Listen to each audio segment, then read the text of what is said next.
जय भोलेनाथ की। एक पंडित जी थे। पंडित जी के पास पति पत्नी आए। पति पत्नी आए और कहने लगे कि हे पंडित जी, हमारा कोई संतान नहीं है, आप ही कुछ बात बताइए जिससे मुझे भी संतान हो।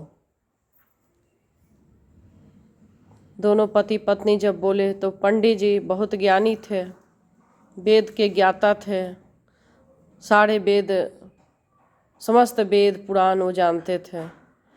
आँख बंद करके देखे तो बोले कि कोई बात नहीं, अभी आपको पुत्र पैदा होगा, जाइए और बाजार में से अच्छा सा फल खरीद के भगवान को अर्पण कर दीजिए और भाव से चढ़ाइएगा।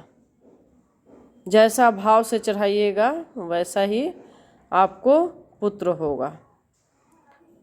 दोनों पति पत्नी बाजार में गए।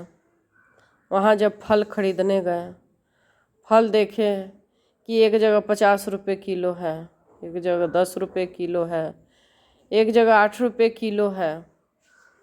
तो फल वाला बोलता है कि आपको फल क्यों क्या करना है?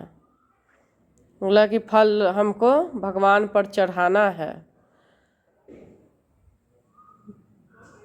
बोलता है दुकानदार कि जब चढ़ाना ही है तो सस्ता वाला ले लीजिए। तो जो पति पत्नी थे 8 रुपये किलो वाला सेव ले लेते हैं। महंगा नहीं लिए, उससे जो नीचे था वो भी नहीं लिए, जो तीसरा लास्ट क्वालिटी खराब था जो वो ले लिए कि भगवान को ही चढ़ाना है, हम यही ले लेते हैं। जब आते हैं तो भगवान के शिवलिंग पे जाके ये सेव जो फल था वो फल भगवान को अर्पण कर देते हैं। 9वें महीने ऋषि का बात था।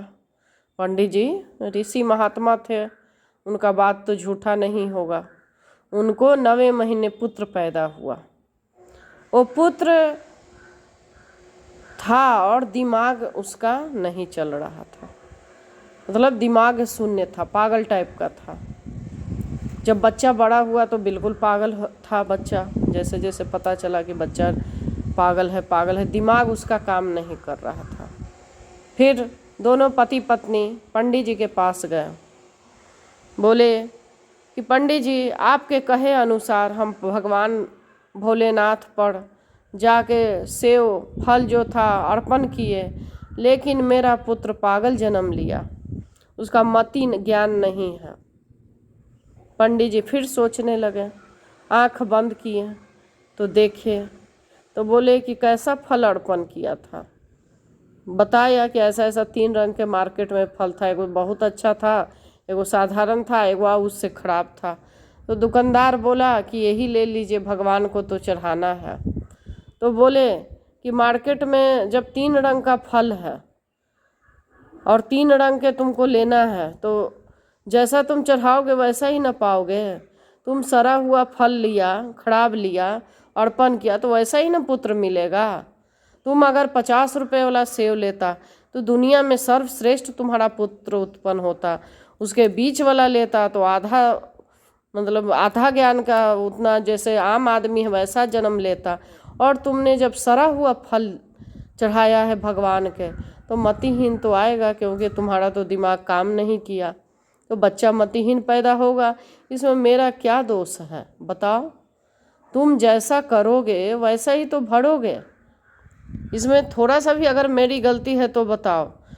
पति पत्नी सोचने लगे कि वैसे ही सही बात है, जैसे मैंने सोचा था वैसे ही तो हुआ।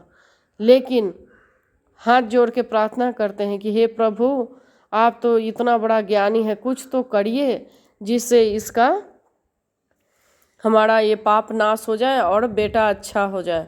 बोले कि अभी भी नहीं बिगड़ा है, 40 दिन नियम से सबसे अच्छा फल लो और भगवान को रोज जाके मंदिर में जल चढ़ाओ, फूल चढ़ाओ और एक एक फल अर्पण करो, और भगवान तुम्हें पहले जैसा सुंदर अच्छा पुत्र कर देंगे, स्वभाव दे देंगे, बुद्धि दे देंगे, दिमाग दे। लेकिन जब फल चढ़ाते हो तो ये मत सोचना कि सड़ा हुआ भगवान को दे दें और खुद अच्छा खाएं। जो सबसे अच्छा फल हो वही भगवान को अर्पण करो, तब जाके जैसा हम चढ़ाएंगे वैसा ही हमको फल मिलेगा। अगर हम खराब चढ़ाएंगे तो हमें खराब ही मिलेगा। इसलिए कहा गया है जैसा बोगे वैसा ही काटोगे, जैसा हम बोते हैं वैसा ही काटते हैं। ये तो नियम के अनुसार है, जो हम देते हैं वही हमें वो देता है। जहाँ हम गलत सोचते हैं वैसा ही हमें भगवान दूसरे तरफ से दे देता है। इसीलिए कहते हैं कि अच्छा सोचो तो अच्छा मिलेगा, अच्छा रहो तो दूसरे के लिए सोचो अच्छा तो अपना भी अच्छा होगा। और जिस तरह से फल के में भगवान दे के दिखा दिए, इसलिए मनुष्य को सोचना चाहिए कि ऐसा कर्म करें वो हमें वैसा ही मिलेगा। और भगवान का सच्चे दिल से भाव से पूजा पाठ अर्पण करिए। बोलो भोलेनाथ की जय।